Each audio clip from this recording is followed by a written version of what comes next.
Hello, listeners. Welcome to another episode of Geopolitical Cousins. It's Jacob. Marko's about to come on. You asked for an emergency podcast. We're giving you an emergency podcast. Who else is doing geopolitical analysis like this? Nobody out there. Please share the podcast with everyone. That would help us immensely. Happy New Year, comrades and miscreants. We'll see you out.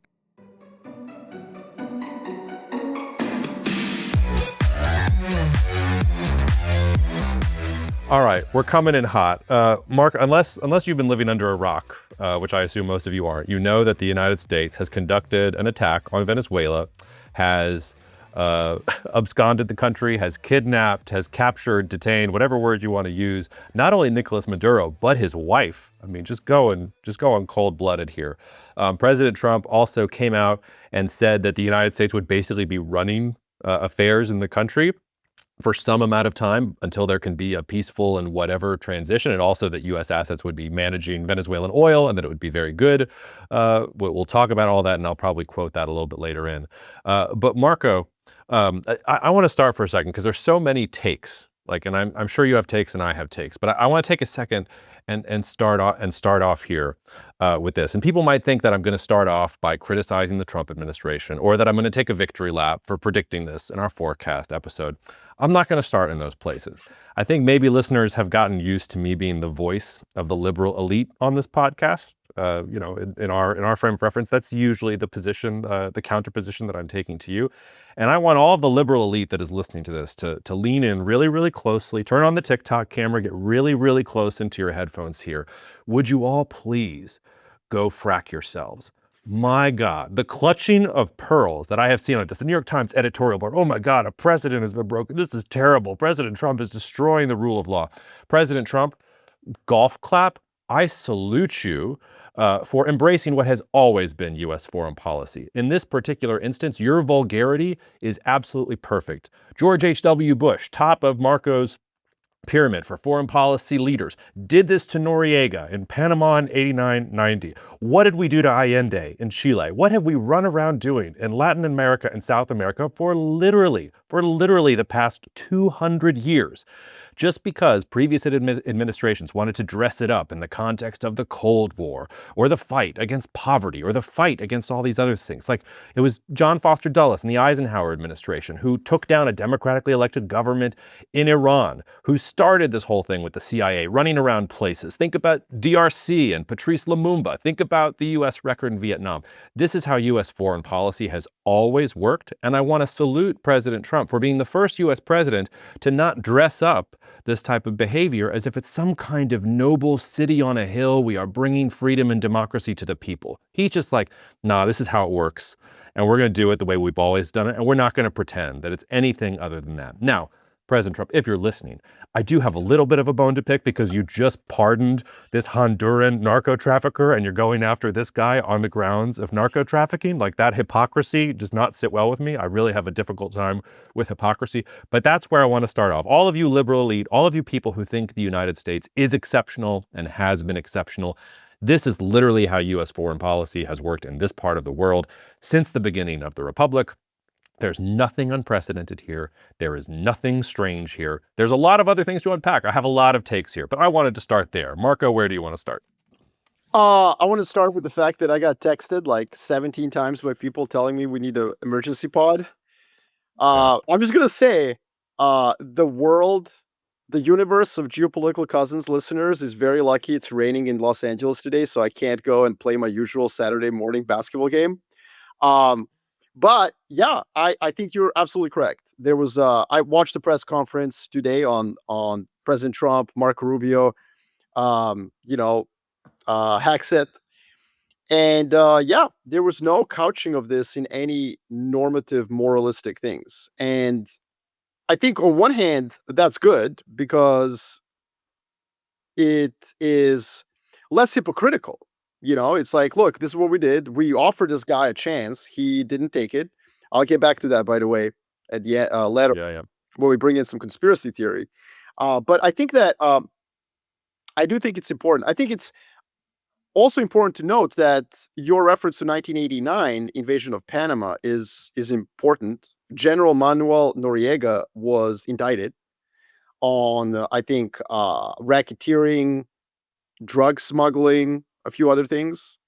And so, where George H.W. Bush authorized the invasion of Panama, which lasted 2 months and cost 23 American service members their lives, that, they captured him, they arrested him, they sent him back to the United States. Very similar to this, except for one thing, which is my first hot take on this, which I'm sorry that I have to descend into the Tom Clancy world, rather than some profound geopolitical, like, what does this mean for the future of the world? I just want to, like, point out that Chuck Norris in Delta Force is real, and we made a huge omission, first of all, in our geopolitical movies pod, that I did not bring Delta Force. Delta Force was hugely Sure. influential on me. It was like a 10-year-old watching some, like, movies of Chuck Norris just, like, running around with questionable actors playing, like, the bad guys. I think the Arabs in the movies Delta Force were all played by Israeli actors. Maybe also some Mexicans, I mean, this is like the 80s. America didn't really, like, Hollywood didn't have, like, wherewithal. The point is, No, this was like the heart of Harvey Weinstein in Hollywood. Like, this is the type of environment it was, that's, yeah, that's the environment that, but, like, I just want to, like, Grenada. We talked about Grenada on one of our podcasts, right? Like, America trying to get rid of its demons by beating the crap out of some island nation that turned Marxist. Panama. Like, people died invading Panama. American service members died invading Panama. I don't know if you've been to Panama. I've been to Panama. I think you can invade Panama with bicycles. I mean, it's like a city state, for God's sakes. This is Venezuela. It's got Sukhoi jets. And the United States of America just flew into the presidential palace, pulled Maduro in his PJs and his wife, and flew them to the Iwo Jima, I think, helicopter carrier. Yeah, well, there's actually two really important points that you said in there. First of all, I'm sure you saw the picture that President Trump posted of Maduro, like, detained. Also wild. Like, it goes back to the vulgarity thing. Like, President Trump, they didn't want to make Osama bin Laden a martyr. They just dumped him off of a boat and, created a whole host of conspiracy theories about, did they get him? What did they get him? No, like, President Trump wants you to see that he has this guy in cuffs, that he's under arrest. Like, it's a level of, I mean, it's brutality. Like, can you imagine that coming out of the United States? So there's that. But I think you actually hit on a really important point, which is we just flew helicopters in there and we didn't take a single shot, which tells me that, and this is really how it was going to work. The Venezuelan mail, I have nothing here but inference to go this. So if the aggregators want to take it, great. But I'm just inferring here. I have no evidence.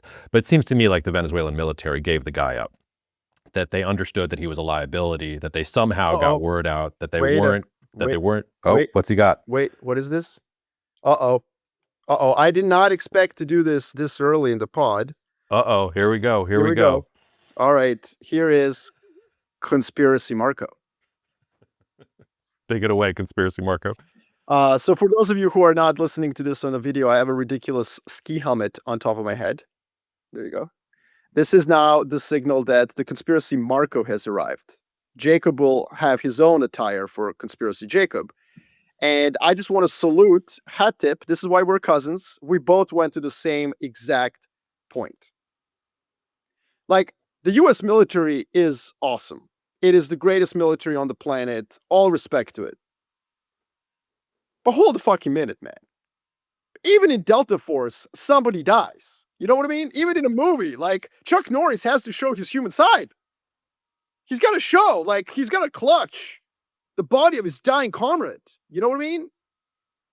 And yet, in this operation, somehow the United States of America, I mean, Venezuela is a large country with a sophisticated military that flies Sukhois, and just landed on the grassy knoll of the presidential palace, shot our way into the palace.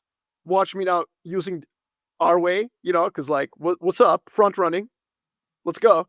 USA. The point is, the Conspiracy Marko is 100% aligned with Conspiracy Jacob. I think, as my Serbian father would tell me, something happens in geopolitics. This is one of the first lessons of geopolitics. Predrag, my dad, would look at me and say, Marko, he would take a drag of a cigarette. It's all Hollywood. Baby, I think this is Hollywood. I think there was no fighting, like zero fight. And if there was some fighting, it was all for Hollywood. The rocket attacks, like the US called, there was an agreement, like, you guys bombed these three sites, cool shit, let's get some like bombs flying off. How do you do this and nobody dies? Unless this is why President Trump is so gallantly saying we're going to run Venezuela, because he already has the people who are going to run it.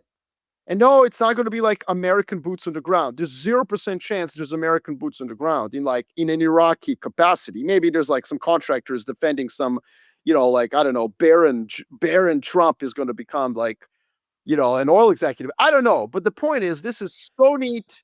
This is so perfect. This is so extraordinary that, first and foremost, if there is no conspiracy, if the American military really did this the way Pete Hegseth, the Secretary of War, said, then fuck, this is the absolutely greatest special op ever in history of mankind ever. But I don't Yes, I know. think it was. I think this was negotiations with the Maduro regime over the last 3 months. And by the way, again, God bless Trump. We're not taking anything away from him. It was the pressure on Venezuela over the last 3 months that got to the point where you can land a helicopter on the grassy knoll, and some colonel is like, here's Maduro, like, and his wife, like, Yeah. take him, we good. Well, and authored by the president of peace. Gallantly, I'm not so sure it's gallant. Like, I think we should reserve that word for more noble things. This is where but anyway, to go back to this, I mean, Trump's press conference was remarkable on several different levels. But this is also where I think on our forecast episode, I put out there that I thought there would be regime change in Venezuela, or I made that forecast. I'm not sure this is regime change, because if what you're saying is right, and I happen to agree with you, that this was some conspiracy to get rid of Maduro, it's not like Maria Corina Machado is going to be welcomed in as the leader, the winner of the Nobel Peace Prize that President Trump covets so much. In that press conference that we're alluding to, President Trump said about her, and I'll quote, "I think it'd be very tough for her to be the leader. She doesn't have the support or the respect within the country. She's a very nice woman, but she doesn't have the respect." So he's not talking about installing the Nobel Peace Prize winning Venezuelan dissident politician. He's literally saying that the United States will run the country itself. Again, I'll quote him, "We are going to run the country," quote unquote. And when asked if the U.S. could end up administrating Venezuela for years, his response is, well, it won't cost us anything because the money coming out of the ground is very substantial. Where is the Venezuelan military in all this? Do they get to control, I think they do. the day-to-day, and it's just the being- U.S. controls being the very oil modest. fields? Like, You're being very modest. I am. Yes, I think it is regime change. Look, Oh, that's nice. yeah, like Desi Rodriguez, I believe, is the vice president of Venezuela. She apparently had a cordial conversation with Marco Rubio. She's a daughter. So her background is she's a daughter of a famous, like, Venezuelan guerrilla leader. You know what I mean? Like, this woman is like Marxist. Although apparently one of the feathers in her hat is that she's been trying to like curb inflation through orthodox macroeconomic policy. God bless her. Great. What am I getting at? Yeah, if Desi Rodriguez goes from being like the daughter of a guerrilla leader to like, okay, what should I do, Marco? Like, that is regime change. This is regime change. Because if the regime truly gave up Maduro, it also gave up a lot of other things, such as the alliances that Venezuela has had with Russia and China over the last 25 years, the unorthodox monetary policy, the unorthodox fiscal policy, all sorts of other things that go with running a Marxist failed state is out the window. And yeah, I think Desi Rodriguez may have the mental capacity to make that shift. So the regime change may be in the brains of people in Caracas, but that's good enough for Trump. And so when he says we're going to run the country, obviously liberal media is all over that. They want to paint this as the beginning of some quagmire like Vietnam or Iraq. It's like, no, there is another way to do that. The British Empire, famously, what you learned when you learn about 19th century in Britain, like 40 British officers ran Nigeria out of the Lagos like officers club, and they were half drunk. Read Burmese Days by George Orwell, right? You've got like 17 British officers getting smashed on gin every single day, and they're running the place. And that's what this is gonna be like. Like, you just control the people in charge, and if they, go out of line, you're like, well, Let's see, Noriega, Maduro. Do you want to join him in maximum security prison in the United States? So, like, I think that's where we're headed, and I think your forecast was absolutely correct. As was, and I know you want to cook on this, so I'm just going to lay it to you on a platter. Yeah, please. Marco Rubio was asked something about Cuba, and he was like, I think his answer was, well, if I was in Havana, I'd be very nervous. And your forecast was Venezuela regime change happens, but then there's like a domino of other such things in Latin America, with Cuba being the one that I think a lot of people are very interested in. So you would also, I think, nailed that one. The focus on Cuba now, like, shifting. Yeah, I'm going to splice in the Big Short clip of Ryan Gosling right now because this is where I am. I'm jacked! I'm jacked to the tits! Good. Do you feel it? No. Yeah, so the forecast was a two-parter. It's not correct yet. I said Venezuela and I said Cuba. And I said it knowing that it's crazy that we did that 3 weeks ago, Marco, and it sounded crazy at the time. And now it sounds like, of course that's what they were doing. Look, they literally, the breadcrumbs were there for us all to follow. But no, I think Venezuela is the amuse-bouche. It's the appetizer. It's the dry run. It's the dress rehearsal, okay? Venezuela, ultimately, not of huge importance to the United States. It's a nice to have. They've got a lot of oil. If this is not financial advice, but if you are a long-term holder of Chevron stock, congrats to you. Things were great. If you're Guyana, this is a wonderful thing for you. Lots of different sort of winners there, but this is not an existential issue for U.S. foreign policy. The Chinese were already running around other places. The Chinese pose a much bigger problem in places like Peru, Argentina. We've talked about that in general. The true geopolitical prize for the United States, and it has been the geopolitical prize for the United States since Fidel Castro yanked it away from the United States, is Cuba. This is the thorn in the Gulf of America. This is the thing that can actually hurt the United States. This is the closest we came to nuclear holocaust because the Russians had missiles there and the Cuban Missile Crisis and everything else. This is the only real geopolitical weak point in the U.S.'s armor. The fact that it has something that is so close to the United States that is not aligned with the United States and is open for business with U.S. enemies, whether it's Russia or China or everybody else. And Marco Rubio, who is playing this Kissingerian role as the NSA director and as the Secretary of State, he's from that Florida, anti-Cuban revolutionary community. He is Cuban himself. He has this whole mythos around him, and it is partly myth that his family fled the Castro regime as a result of the revolution. Also, I mean, we talk more about Venezuela because Venezuela's orders of magnitude bigger than Cuba. So when people are fleeing Venezuela, that shows up in the migrant numbers. When you're looking at migration into the United States over the past couple of years, it wasn't Mexicans coming to the borders. It was your Central American states and Venezuelans. They were the ones who were most largely represented there. Cuba, much smaller, even though Cubans are coming and trying to get out and using Bitcoin and their regime is collapsing, like, it's just not feeling as much. But the pressure has been there with Cuba. If you look back over the course of the last 5 years, they've had some pretty strange protest activity that you would have thought would have been locked down that wasn't locked down, whether it's surging inflation or high food prices or medicine shortages and things like that. The writing has been on the wall that the people are not supporting Cuba in general. And this is something that's been, Rubio's modus vivendi the whole time. And if you're thinking about like true frontier opportunity, like Venezuela's tough. Like, sure, your Chevrons and your ExxonMobil's oil, they can turn up all that oil infrastructure and they can do some things there, but that's tough. It's not going to be easy to make that much money. Cuba, it's fine. Like, go buy some condos and rent them out on Airbnb. You're going to make an absolute killing. Like, this is a country that is stuck in the 1950s. This is one of the only true frontier economies that is left, and it's just sitting there. Aside from everything else with the geopolitics, so it's the real. I think it's the real geopolitical prize here, and they should be on notice in Havana. If the United States can do this to Maduro, they can certainly do it to. God, I'm forgetting. Nobody cares. That's how vulnerable he is. We don't even know the president's name. All right. Well, Miguel Diaz-Canel. They're coming for you, bro. I'm sorry. So a couple of things that I would say about what you just said. Monroe Doctrine gets brought up a lot. Like, Trump is resurrecting the Monroe Doctrine. The Monroe Doctrine never went away.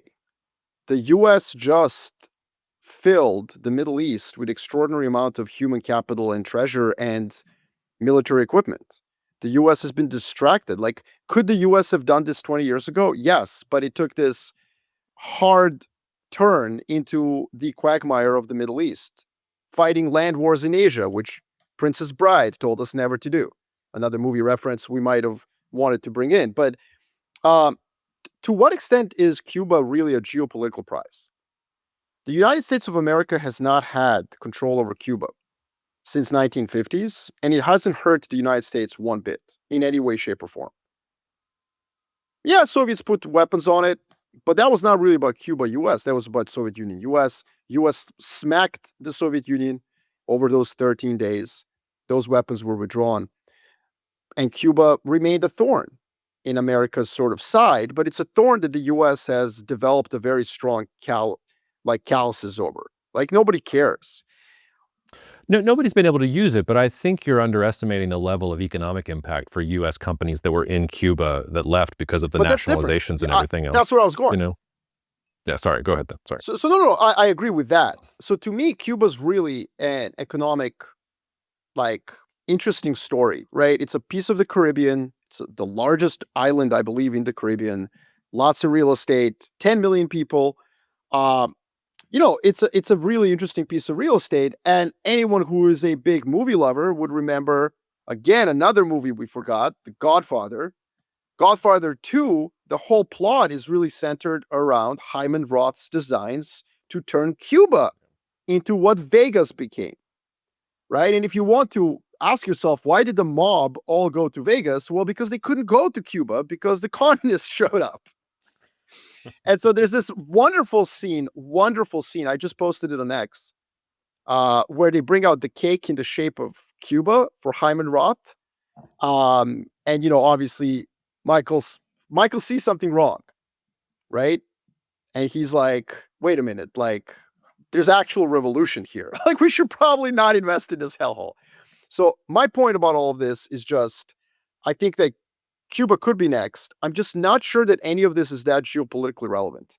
Evicting China and Russia out of Venezuela may be bigger than Cuba, just because Venezuela at least does have some natural resources. It's a bigger country. It can project power. If it were not to be a failed state, if Marxism worked, you know what I mean?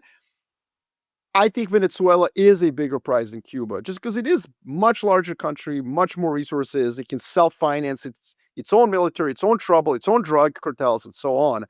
But I agree with you that the sequence Venezuela-Cuba is likely, and I also agree with you that it's not like it's a negative for the United States. I'm not saying that. I just don't want us to overstate the Monroe Doctrine. It's not like the United States of America somehow was on the back foot in Latin America and Central America. It's not like these countries threatened the U.S. in any way, right? That's all I'm saying. Well, I'm gonna disagree with you a little bit, because I think the analogy is the United States is to Cuba as China is to Taiwan, because you can say the same thing about China. It hasn't actually materially hurt China's rise, the fact that Taiwan is separate, and that the United States has armed it and everything else. It hasn't actually imposed that big of a cost, but it's the same sort of thing. It's just something that you have to prepare for.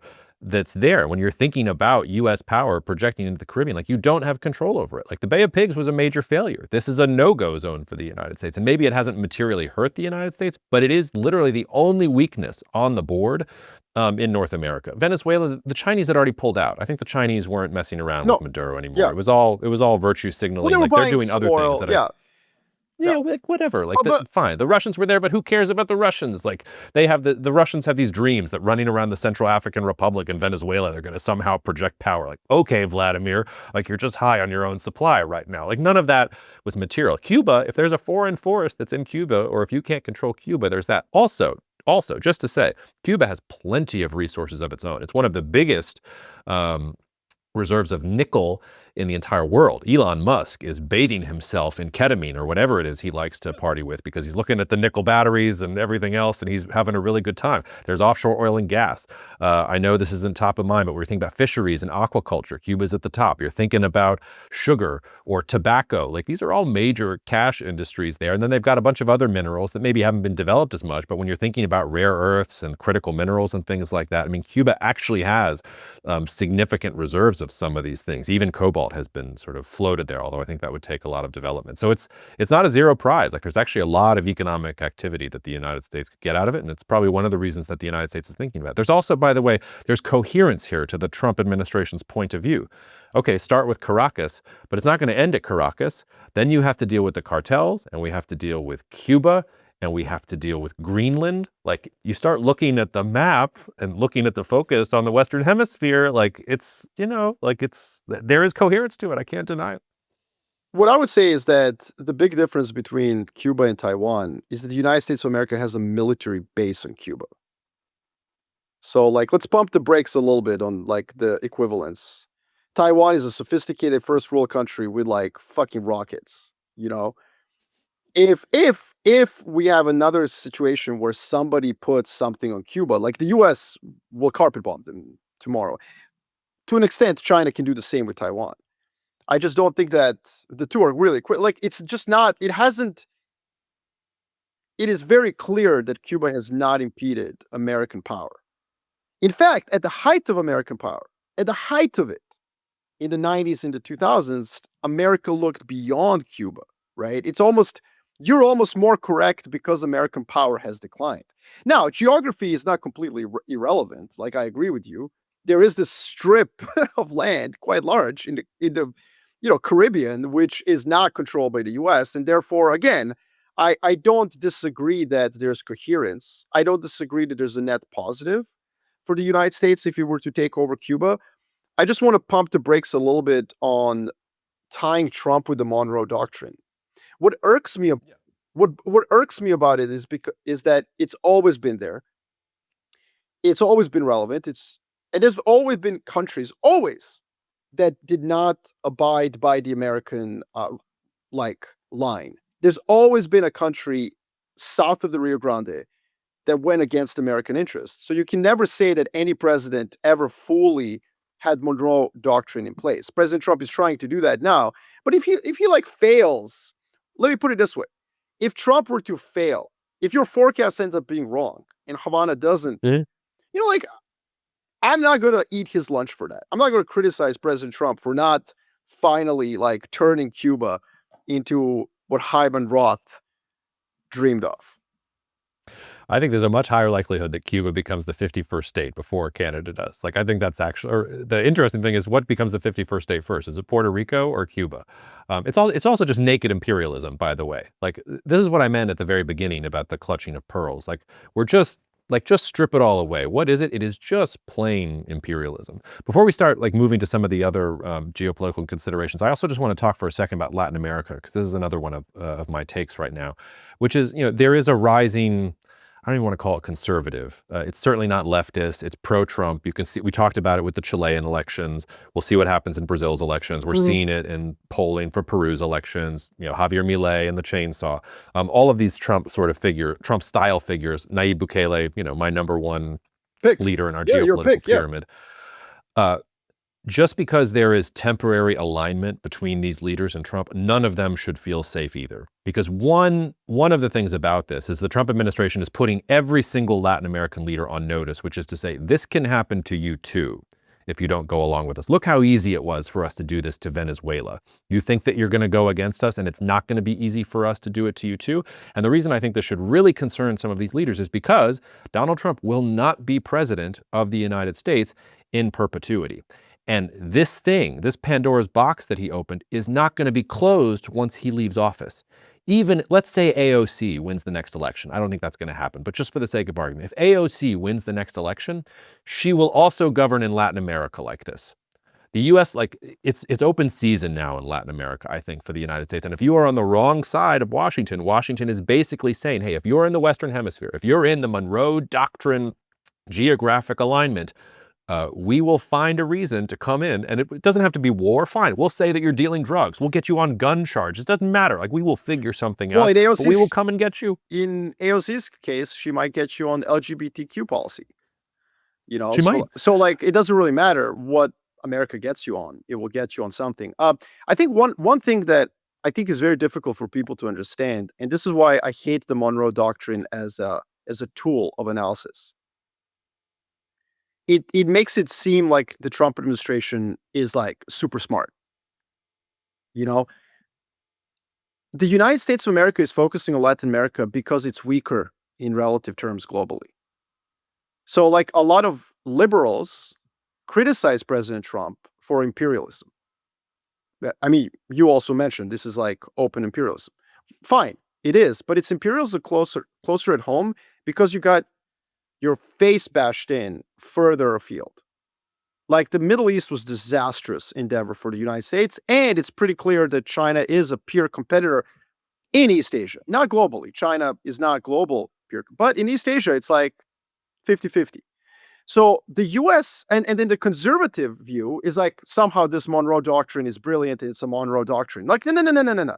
This is just like globally speaking, the US is relatively more weaker. So what it's doing is it's putting its chips closer at home. And I mean, and it's not a criticism. You know what would be a criticism? If President Trump had tripled down on imperial overstretch policies of the Biden and to an extent Obama and definitely George W. Bush administrations, where you triple down on your endeavors in far afield where you don't need it. So this is like the Monroe Doctrine thing is annoying to me because it gives credence. Like there's an intellectual, philosophical line of thinking here. It isn't. It's just like, what's close at home? Where is nickel? Well, nickel, President Trump is mostly in Russia, but there's some in Cuba. Cool. That's nearer.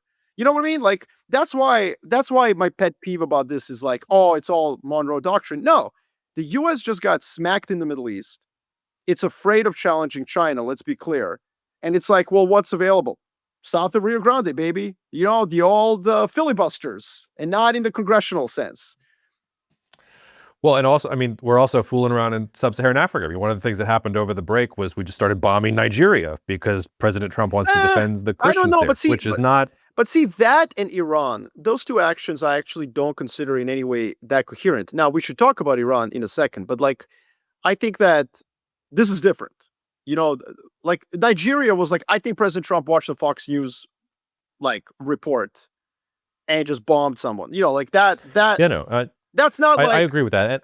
And I'm just trying to say that the two places that are open are south of the Rio Grande and sub-Saharan Africa. And China's already won most of sub-Saharan Africa. So if you want to play, you can either play in sub-Saharan Africa or you can play in Latin America. The United States is choosing to play in Latin America. And I think China's going to play in sub-Saharan Africa. Sub-Saharan Africa is where the great game might really happen if a future U.S. administration decides that it wants to combat China in sub-Saharan Africa. Then you can get a redux of what happened with the Soviets and the United States in the DRC in the 1950s with Patrice Lumumba. Like it's a chapter of history that I think people forget because of Vietnam. Like the original Vietnam was Congo.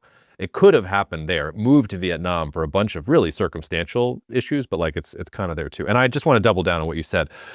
No, this is not smart policy. None of these people are smart. That I think most people are stupid, and I think these people are stupid too. Both the virtue and the weakness of this policy, it is unscrupulous, it is unprincipled. So let's there is double-click on no that. shame. Yeah. They're literally just like, oh, Venezuela has oil. They've been giving us the middle finger. They've been letting the Russians and the Chinese here. What? Come on, let's take these. They're not going to fight us. Let's take this shit back. Let's double click on that. Oh, yeah, please double click on it. So first of all, before we double click on that, just very quickly, Jacob just mentioned the Congo. Great movie. Another one. I keep thinking of movies we did not mention. The Siege of Jadotville. Incredible movie. And it's about an Irish contingent of Irish soldiers serving under the UN who defended their post against overwhelming forces made up of Congolese fighters and French mercenaries. Very interesting. So French mercenaries and Irish fought in this 1961 battle. Crazy. So Congo, by the way, back then it was about copper. Today it's all about cobalt. Yep. So great reference. Now, and before that it was about rubber. It's always something in the So let's talk about this point, because you started the podcast by giving Trump a slow clap, golf clap. I did. For the unscrupulousness. But now there's a criticism. So let's unpack why is there criticism. I, as you, want to slow clap the lack of hypocrisy here. The problem, however, and this is something that I think the United States has to be aware of. I mean, this is always the problem. The problem is other countries can do this too now. Yes. And the real problem is that we don't know. into the future, where natural resources, capabilities, and technological innovation is necessarily stored. We just don't know. And there was, since the fall of the Soviet Union, there was a consensus, a norm. The natural resources, for the most part, are freely traded on the open global market. Like, you don't need to go and capture like a piece, like an oil field. You can just go get your energy companies to develop it. Maybe you pay some vice president to give you the rights over a Chinese company, but at the end of the day, you exploit that field, and then the oil barrel may actually end up in China. Like Exxon may end up developing a field that mainly serves the Chinese market. Like, we are entering this world that's like Age of Empires. I don't know how many of you played this computer game, but like, the whole point of Age of Empires is you got to go get the gold mine, get the iron mine to like actually get the resources to defeat your opponent. And the problem with that, I mean, it's not really a problem, but like the reality of that is that it will take resources off the global market, which will increase permanently the price. So even if the United States of America successfully captures Venezuelan oil reserves, the oil prices it pays for that will go up.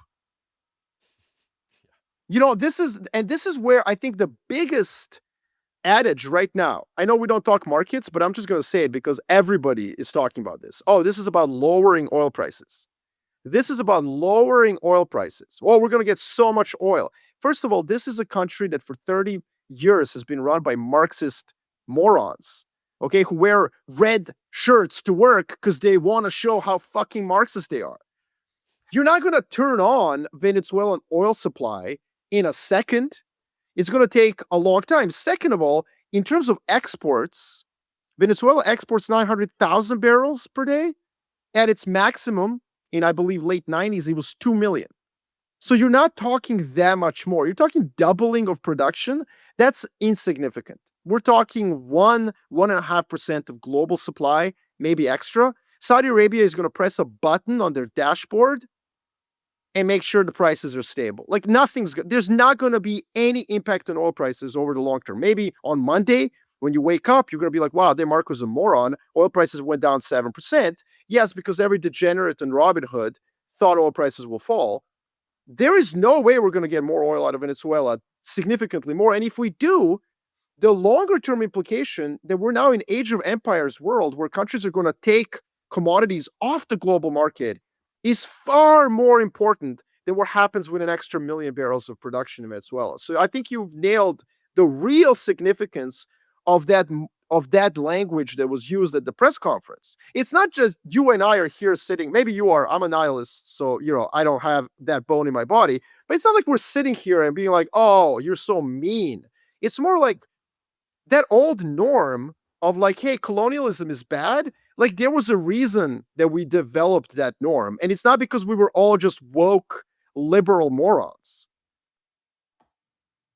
Yeah, I mean, I'm not a nihilist, but I am deeply cynical about U.S. foreign policy, and I'm a realist about what it is. So, like, the slow clap is for, yes, like, just strip the varnish away. Let's stop pretending like we're so noble and so exceptional compared to everyone else, because we're not. We do the same things, and this move where we cover ourselves, not just in the flag, but in universal principles of liberty and freedom of expression and all these other things, and we're doing this for those principles. Give me a break with that. I think you're right about Venezuelan oil itself, which is to say, even if they get all the infrastructure working, like Venezuelan crude is difficult to process. If you have a choice of all the different crudes that are out there for export, unless you have an industry that is able to process Venezuelan crude, like that's not the one you're going to go for. I think the one indirect effect it could have is that Guyana, and I'll quote ExxonMobil here, I believe in 2017 they said this, had a fairy tale discovery of oil. Yeah. That's going to be one of the richest petrostates in the entire world. And the Venezuelan military was burying its teeth at Guyana. The Maduro regime was saying, hey, this is disputed land. We want to go after this oil infrastructure. You don't have to worry. If you're Chevron or ExxonMobil and you're in Guyana, you don't have to worry anymore. That's done. So any uncertainty that you felt, now Guyana can just pump as much. They probably were going to do that anyway. So there's like a little indirect effect that maybe you can take there. But there's 3 points I want to say into what you're saying. The first is something you said earlier, but I just want to double click on it, which you talked about U.S. relative power. I'm going to call top today, January 3rd, 2026, on U.S. power. This is the top. Wow. This is the zenith. if you That's have so if mean. you have to do this, you're not as powerful as you think. I'm sure there is a Sun Tzu quote that we could say, if you have to fire the shot, you've lost the war in the long run. The real one, which is, Trump wanted to, we talk about the Monroe Doctrine. I'm going to keep bringing this up. There's a Roosevelt corollary. Like, we're just forgetting that Teddy Roosevelt existed. This guy was one of the most influential presidents in U.S. history. He was here first, y'all. We got to give him some respect. Say his name. What was one of his things? Aside from the Roosevelt corollary in Latin America, speak softly and carry a big stick. He was not afraid of using the big stick, but his entire foreign policy was, no, like, if I have to use the big stick, I will. But just the fact that I'm saying something should mean something in these parts of the world. And he was willing to demonstrate that in certain countries and made an example of them. And then all of these other countries fell in line. Remember the Rough Riders and him running around Cuba? Cuba wasn't a problem for another 40, 50 years because of the Teddy Roosevelt approach. The Trump approach is wield a big stick and brag about it. And that's cool for short-termism. And that's what I mean about the unscrupulousness and the lack of shame. Like, yeah, it's both a strength and a weakness, because it's telling you that, okay, like, we're taking advantage of it now because now is the peak of U.S. relative power. We're only downhill from here, so we have to use what we have now, because the longer the clock is ticking, the more the Chinese are coming, Well, the that's more why the also Europeans are waking up, the more these up, Brazil might wake up and decide they need a military. Like, I know you yeah, have two go. more. I know you have two more points. This will be just very brief. I just want to say, it's when you have this sense that your power is eroding that you become more of a Age of Empires type of a player.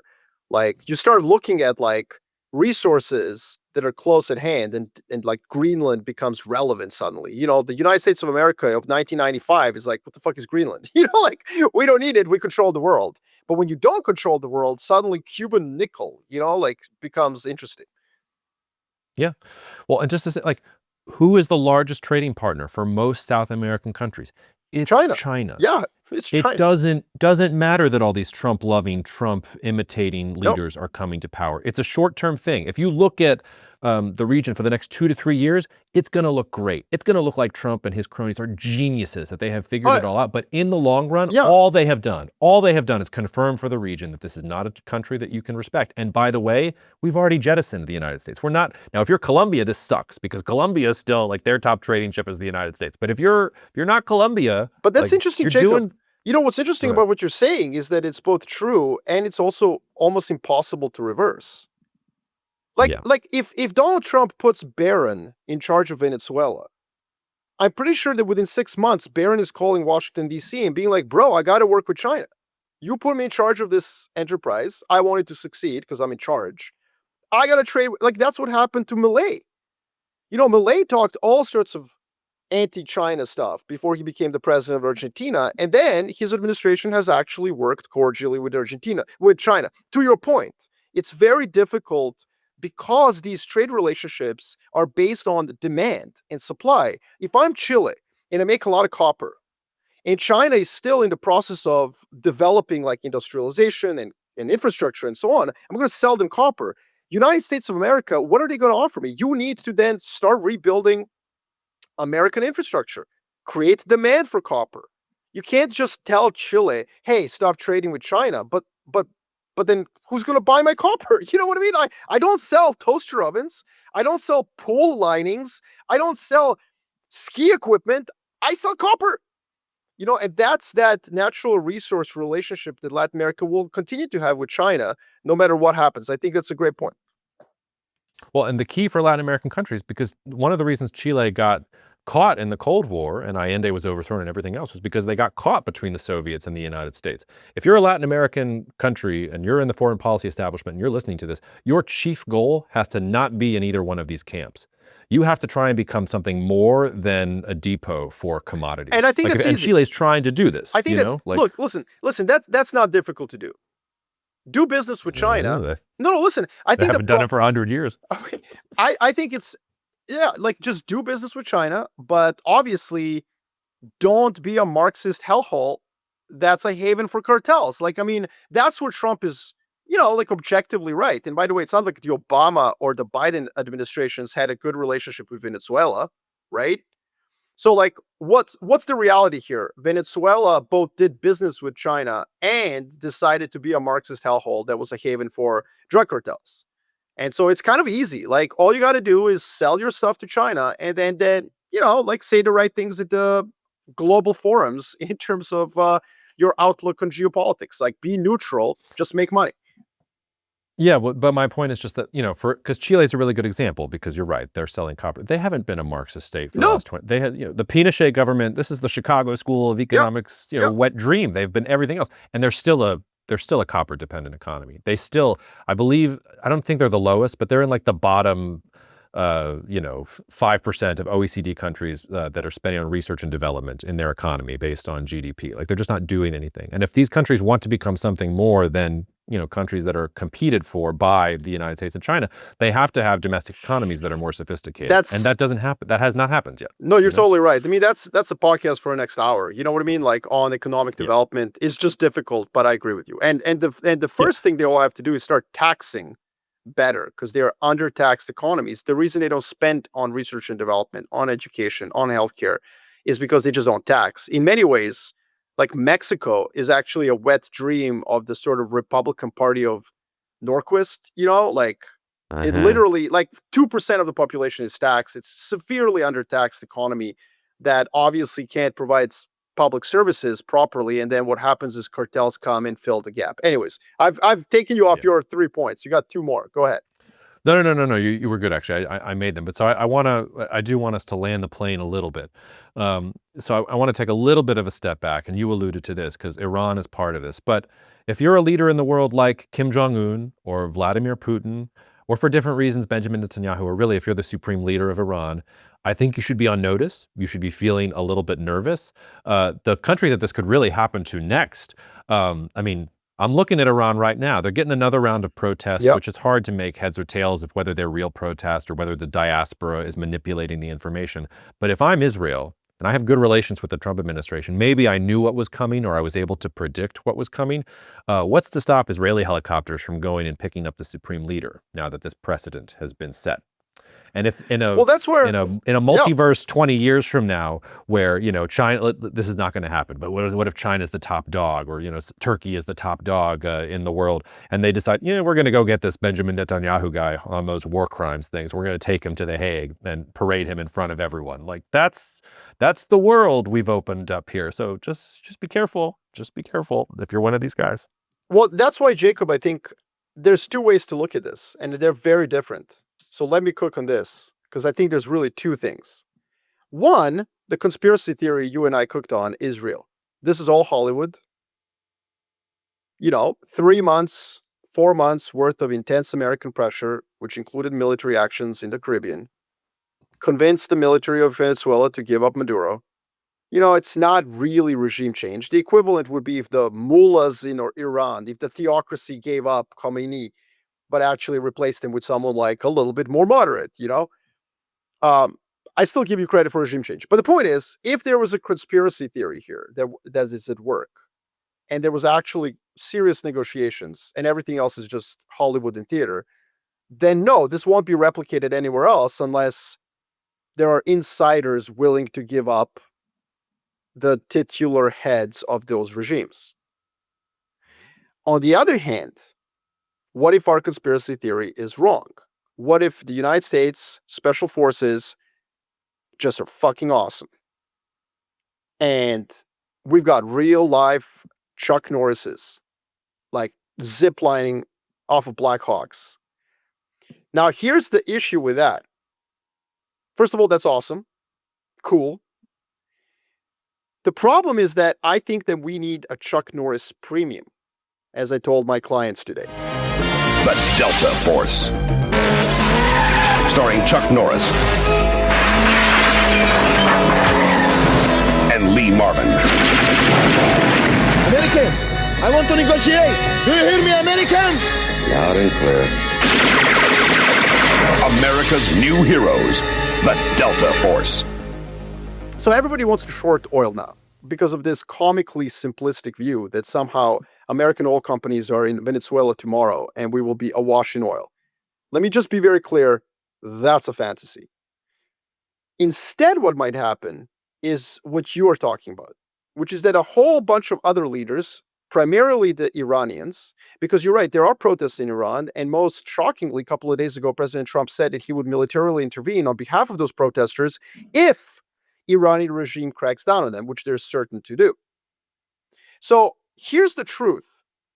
Oil prices didn't budge 12 months ago last year when Israel and the United States attacked Iran. You and I had 3 emergency podcasts about this. Yep. We talked about it. You and I were both on the same page. Like, this will not have any major implications. We're one of the very few geopolitical strategists out there to say, we'll go long oil.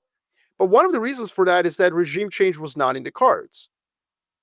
Netanyahu flirted with it, but it's Israel. How are you going to effect regime change? Sorry, this isn't Hezbollah with pagers. Well, no. Apparently, all you have to do is fly the helicopters into Tehran and get the supreme leader. Maybe. Why not? Maybe. Depends. Like, is Iran Venezuela? My point is that last year, it just wasn't on the cards. President Trump basically told Bibi, stop that nonsense. President Trump was very clear last year. Very clear. This is not about regime change. And in fact, as I keep repeating to our listeners, he ended his address after the attack by saying, God bless Iran. Fast forward to January 3rd.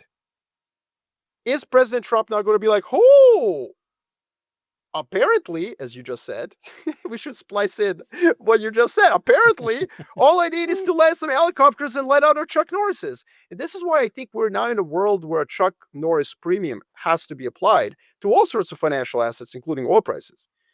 Because my fear right now is the fear of success. Why did America invade Iraq? And this is just my pet theory, by the way. Just hear me out. My pet theory is that we invaded Iraq because invading Afghanistan was so fucking successful.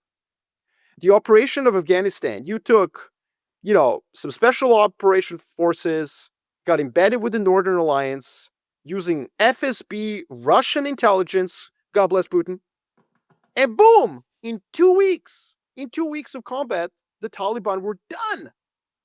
And so what happened was the Cheneys of the world, the Wolfowitz of the world, opened up the map of the Middle East and said, what the fuck can we do next? We're on a roll here, baby. Let's go. So I don't actually think that there was some insidious plan to invade Iraq from September 12th onwards. I believe that it kind of organically happened because Afghanistan was so brilliantly executed. Similarly, right now, Pete Hegseth, Marco Rubio, and Donald Trump are like, holy shit. Again, if this is not a conspiracy theory, if this actually was just Chuck Norris ziplining down a helicopter, they're sitting there being like, okay, so Iran? And then to answer your question, Jacob, just like Iraq turned out not to be Afghanistan, I'm pretty sure there's a limited number of countries that are going to turn out the way Maduro and Venezuela did. So, yeah. Yeah, I mean, I don't think you can do this in Pyongyang. I mean, maybe we're wrong, but I don't think you could pull this off in North Korea. But I'm not even talking about the United States. If I'm the Israelis and I'm watching this movie, we can absolutely do this to the supreme leader. I disagree. That's easy. I disagree. We have the intel. We obliterated the air defense. We showed that there was no air defense in Tehran to speak of. I massively we just have to get the guy and get him out? No. Why not? Massively and if I'm Ukraine, I'm sitting there going, can we get to Putin? No. How do we get to him? Look, first of all, maybe you can kill somebody. Okay. I think Israelis can kill the supreme leader of Iran. I think that's a fair game. But to actually then exert the massive amount of pressure to also tell them, hey, can you become a liberal democracy like Wisconsin? Fuck no, Israel doesn't have the power to do that. It just doesn't, fucking putting bombs. Neither do we. Well, the U.S. does when it comes to Venezuela. No, it doesn't. In Venezuela. No, they're not going to be a liberal democracy. No. Not a liberal democracy. It'll be the same old regime that it was before. But pro-American, yes. Look, the difference between Israel and the United States is that the United States of America has an aircraft carrier with 80 fourth-generation fighter jets off the coast of Venezuela. And, capturing Maduro was just like a cherry on the cake. It's like, we can do this for years now. We can make your life miserable. Iran's life has already been miserable. It's already engaged in a war with Israel. Israel ran out of fucking rockets, by the way. One of the reasons Trump had, So my point is, Israel by itself can't do this to Iran. I think the U.S. could. The thing is, it's going to get messy. And this is why I think if the Chuck Norris analogy makes sense, if this is like, Afghanistan was successful, let's go to Iraq, we got to be very careful. And the reason I say that is that then there will be a calamity. And everyone who's sitting there cheerleading $40 oil right now should be ready for $100 oil. Because again, the reason you and I were right last year is because regime change wasn't on the table. If the regime change is on the table, I'm not sure that the Iranians are not going to do something pretty dramatic if they're existentially threatened, such as attacking Saudi Arabia, which is right across the Gulf.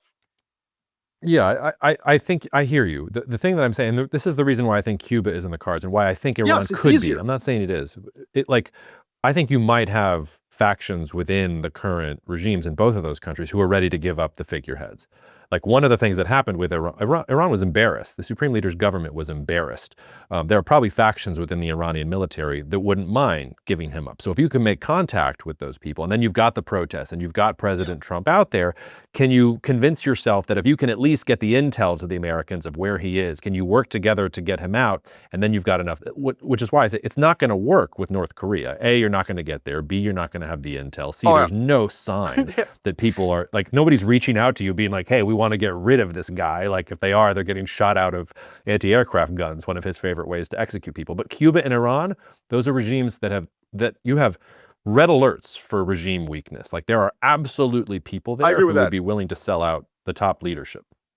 So, like, no, I agree with that. And by the way, I think this goes for Lukashenko too. Like, I don't think there's a European actor that is ready to do this, but like, it would not be. The Poles are like literally like they can't get over themselves right now. Like they're like they want to do this right now to Lukashenko. So, you know. So what you're describing is a way in which this would be much less volatile for the global economy. But it's also like more of that conspiracy theory line. Yes, like there's again, as I said, there's a bifurcated way to think about this. If this really was just a success of special operations with minimal intervention of domestic regime, then the global economy is fucked. If the United States of America just sends a Chuck Norris to Iran, like Iran will burn down oil infrastructure. But if there is an opening domestically, and if this actually was kind of a little bit of both, then I think you're right. Like this could actually be done. And Lukashenko was somebody who was on my mind a couple of months ago. I mean, I talked to a client about that. Belarus is like a very weak regime. You know, they've had these protests and elections that they've had to cheat. It's 10 million people all stretched over a very large territory. It barely controls itself. It's definitely something like you could buy Lukashenko with like a nice John Deere, like if John Deere could buy Belarus. Like, let's just put it that way. Yeah. Okay. Before we get out of here. Oh, one last. Oh yeah. Go ahead. Well, one last corollary here. You know, you took us to Iran. The obvious one that's all over social media that we cannot not mention is Taiwan. Oh, okay. Yep. Let's do that before we do Yemen, because I was going to transition us to Yemen. Yeah. So let's do Taiwan. Please. So I think Taiwan, is also a good one, just because everyone's saying, well, okay, hold on. So like if the Monroe Doctrine is in effect, if America is like focusing on its near abroad and its sphere of influence, was there a trade? You know, did the United States of America send Taiwan and a future pick swap in exchange for like Venezuela and Cuba? Right? And that's good. And the first thing I would say about that is like, I don't think that China hesitates to attack Taiwan purely because of American response. I think that's a big, big, big part of it. But it's not the only thing that holds China's hand against attacking Taiwan. It's not just about the US, it's also a response of the rest of the world. The second thing is there isn't really indication that that happened. The President Trump national security strategy, which I thought was well written, you know, I'm in a minority, but fine, was very clear in that national security strategy that Taiwan is still a red line for the United States of America. So unless they've changed their mind after Chuck Norris thing, like maybe, I don't know. And then the final thing I want to point out. Truman did. Truman did. Like South Korea was not part of US, like we said that, and then we changed our minds. But yeah, sorry, go ahead. Well, and that's ultimately the problem. Right? Ultimately, the danger for the Chinese is you can't really react to President Trump's words, which I keep telling my clients in the financial industry. Just because he says he wants to like change the way trade works, you can't invest based on that. You gotta focus on capabilities. As long as the United States of America has the capability to make your life miserable in invading Taiwan, you should focus on that. Because exactly what you just said, Jacob, Truman says, I don't care, and then he does. The American ambassador to Iraq says, oh, Saddam, you want to invade Kuwait? Go ahead. And then he kind of cares. Similarly, you could walk into a massive trap if you're China, and you're like, oh, we made this deal, and then the Americans rescind the deal and send, Williams back and take Connect back because of medical reasons. In other words, the Americans say, we were just kidding about the trade, and you just broke international law by invading Taiwan, and we're not going to support Taiwan in a significant way, and it's going to be your Ukraine. We're going to use it to bleed you. So if you're President Xi, and if you're listening to this podcast, what you should take from this is America has a long tradition of this bait and switch. Oh, cool, we don't care. Oh, fuck, yeah, we do. And now you're entrapped. Yeah, I'm going to be even more extreme than you here. This changes absolutely zero for China. This is not good. If anything, it is good because it's showing them that the U.S. is in imperial decline. We've got rising measles cases, and they're running around, Caracas and doing things like this. Is a late-stage capitalist power that is just going. Yeah, I'm going to beat the dead horse. There is no Monroe Doctrine equivalent for China in Southeast Asia or in the South China Sea. There's a 9-dash line. Yes, they want to claim those. That's things an interesting point. But to these, we have the Monroe Doctrine. You know what they have? They have, let's call it the Hong Kong Doctrine. Look at how they took Hong Kong. They did it with, and you can do all your Sun Tzu quotes here as you want. They took Hong Kong without firing a shot. When Margaret Thatcher went to renegotiate the British lease on Hong Kong, by the time she got there, the Chinese controlled all the infrastructure, all the access. They had their political, everything was already theirs. And they basically said to Thatcher, who needed a big win, she went and got it in the Falklands anyway. But this is a rabid nationalist trying to prove that Britain was still great. They basically said to her, okay, you can renew the lease, but we're going to shut off the water and the electricity, and we're going to blockade it, and we'll destroy everything on our way out. Sound good? You want it back? And Thatcher had to cry uncle. She had to say, okay, that's not really going to work. And then you had one country, two systems for 30 years. And then what China's doing with Taiwan is that it's going to be a 30-year time horizon. If they have to fire a shot in Taiwan, they failed. What they're doing right now is they're draining Taiwan of their smartest people. They're putting them up in penthouses in Shanghai. They're getting rid of their advantage on semiconductors. They're slowly chipping away at the countries that recognize them or care about them or anything else. And when nobody cares about the Taiwanese anymore, which will probably take a couple of decades, they will absorb it the same way that they did Hong Kong. And maybe they'll have, one country, two systems for Taiwan for another 30 years after that. But this is not what China's after. They watched what happened with Ukraine. They're watching what the U.S. is doing. This is not a Western country. They are not imperialists. They were imperialized. Is that a word? Probably not. They think about this completely differently. And I don't think this means a damn thing about Taiwan. And if they did make some kind of trade, I think they're the ones who didn't mean any of it, because they weren't going to do anything with it in the first place. My realist background prevents me from being as culturalist as you are. I don't like the idea that countries think differently. But I do think that you are correct, just because the risk reward is just too high. Because you're on the path towards what you're describing. Why would you get off that path and risk deaths and so on and destruction? They do military exercises quite often. I don't think that that's just for show. I think they want to have the option of acting like an American, like a Western imperialist power. But like in Civilization 2, or Civilization 4, my favorite computer game ever, there's two ways to conquer countries. One is outright military invasion. The other one is what you're describing, which is your borders just naturally expand because of your cultural and economic supremacy. And I think you're right about that. So, well, and they need the drills, but they're not ready to conquer Taiwan. And for what I'm talking about to work, they have to have a credible threat. I don't think they have a credible threat yet. So they absolutely need to build a credible threat.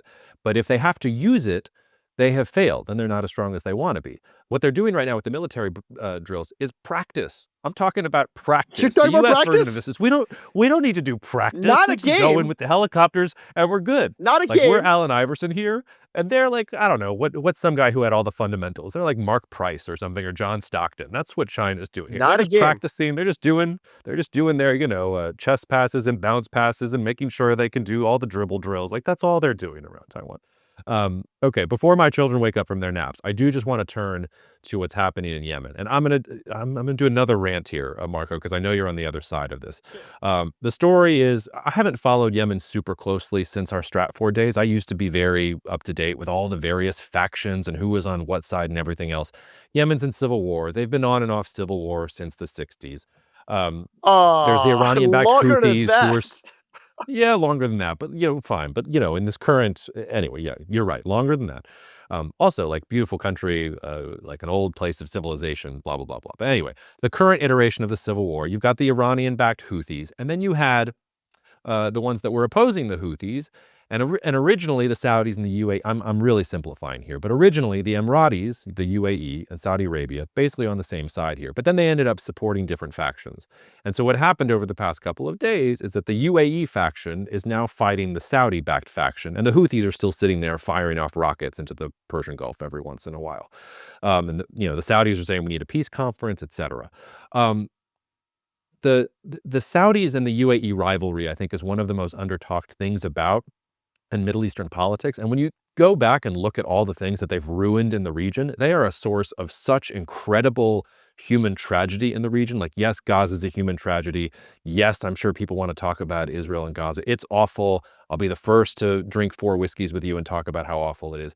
But Saudi Arabia and these Gulfies, they're the ones who gave us Salafism and exported it everywhere. They had an indirect role in 9/11, an indirect role in the rise of ISIS, an indirect role in the end of Lebanon and dividing it up into all these different warring factions. They're the ones behind Yemen. They're the ones, the UAE and Saudi Arabia, on opposite sides of the Sudanese civil war, which is the most depressing, bloodiest conflict that's going on in the world right now. Tens of thousands of people dying.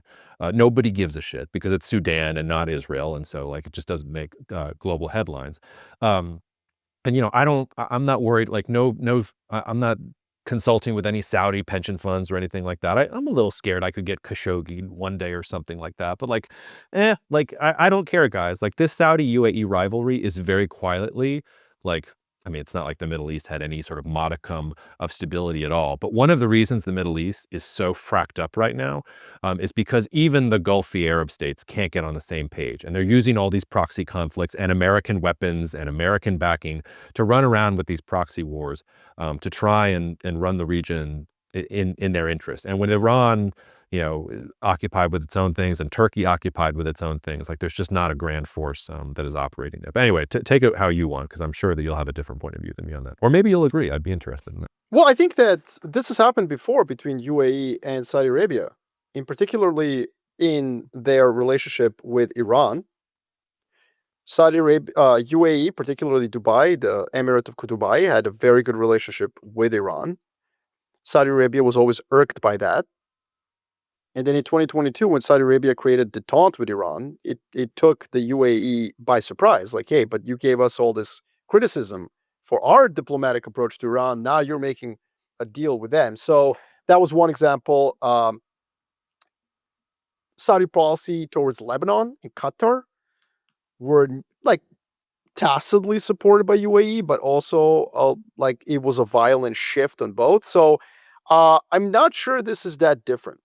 And what I would say is that you saw the way the UAE reacted to the Saudi policy. I mean, they just said, okay, fine. They basically said, okay, fine, and they withdrew the troops. So Saudi Arabia is acting like any other, I think, regional hegemon would act. It's bullying its allies, it's bullying its enemies, and it's throwing its weight around. And countries are falling into place because, it is just the way power works. So, yeah, I mean, I guess I'll take the other side of this because I just don't think it's as, relevant, or it's as really profound, maybe. No, it's not. I mean, it's just another, you're right. There's nothing unprecedented. I'm not saying anything new is happening in Yemen. I just we got, when people were going at us on social media saying, "No, well, you also have to talk about this thing in Yemen." I was sort of like, "Do we really have to talk about this thing in Yemen? And if we are going to talk about this thing in Yemen, let's talk about what this rivalry has done, not just in Yemen, but in all of these other countries. Whether it's, assassinations of Lebanese prime ministers or the rise of ISIS. Who was funding ISIS? Who taught these people? Who educated them? Where did they come from? Like, follow the money there. Sudan, follow the money there. See what's happening. Like, all of this, like, it's a very shady, horrible story. And we don't talk about it, and we don't blame them as much because they've got all of this money and nobody wants to say bad things about them. So I'll say the bad things about them. I'm not sure that's the case at but- all. There was a piece of legislation in the U.S. Congress on this. You know what I mean? Like, I think the That president. went nowhere. That was Bernie. Like, that's the outer I know, but, like, fringes. the You president- think that these lobbyists were going to let that get through? Come I on. mean, President of the United States of America didn't want to, like, shake Mohammed bin Salman's hand, which I find hilarious because the United States of America has killed more journalists, Jacob, than Mohammed bin Salman. Sorry, bro. Facts. No, Facts. I'm with you there. So, like- I thought Biden's worst moment in that was you can't decide that you're not going to shake his hand, and then because gas prices get a little high, Fist bump him. gasoline prices, that you're going to fist bump him. Like, if you're going to do that, double down on the bit, man. You need to, like, totally not, like, deal with him. But I think- anyway. Look, I think the part of this that I disagree with you, and we can do a whole podcast on this, is I think that support for Islamic State, support for Al-Qaeda, is a fundamental part of the rebirth of new Middle East. It was exactly that support that gave us the renaissance that the region is in right now. And yet the place is extremely stable. Like, it's swimming in money. Okay? And not just like they have money because of oil. People are taking their money. I know Brazilian family offices moving to Dubai because it's stable in a multipolar system. It's become the most stable financial center in the world because it's open to business, to everyone. Why? What has greased the wheels of this stability? It's precisely the mistakes that the leadership of Gulf Arab monarchies, Saudi Arabia, has made that finally made them realize that the biggest victims of terrorism is not going to be Americans. It's going to be themselves. And that was why Islamic State attack on Mosul and the proclamation of the caliphate by Baghdadi were so important. They were like the 30-year war in Europe where Protestants and Catholics just one day woke up and were like, what the fuck are we doing? We just depopulated Germany. We're going to need to import all these like Poles and Russians and Slavs to repopulate Germany because we just killed a third of all male population because of Protestant Catholic sectarian violence. That's what happened in the Middle East. So I do separate the past, which I know is recent. I get it. And the future. And I think the future is much more brighter because these countries are now acting just like any other sovereign state. They are not supporting various transnational terrorist movements. Are they supporting terrorist guerrilla groups in Africa? We just talked about the U.S. doing the same in Latin America. So, like, yeah. You have a lower bar for Renaissance than I do, and I would be looking. I would be looking at Singapore rather than the UAE if I was really worried about some of these things. But that's not a bad podcast for a choice. different time. It's not a bad choice. The problem is Singapore. I think, has Singapore is much more in an epicenter of geopolitical conflict of the future. I think Middle East is the center of geopolitical conflict of the past. I just don't think it's that relevant anymore. And I think that's what creates a level of security just in the lack of relevance, ironically. Now, That's a lovely disagreement. We should do a whole episode Singapore versus Dubai, and I'll take you on there. All right, hot take. That was a hot take. I don't actually disagree with you. I mean, I think both are good options. Guess what's not a good option anymore for wealth management? Hong Kong. Or Caribbean. That's that ship sailed.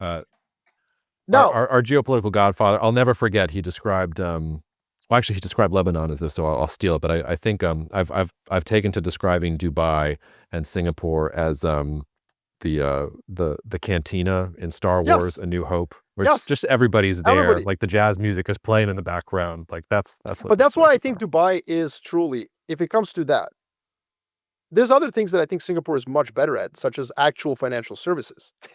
You know, but if it comes down to the cantina, it really is Dubai today. It really truly is Dubai. Dubai is the Star Wars cantina, and I think that it wouldn't be able to be the Star Wars cantina if they were just doing everything wrong in the UAE. Final thing I want to say is Yep. Take us away. geopolitical movies. Great episode. I really enjoyed doing that with you.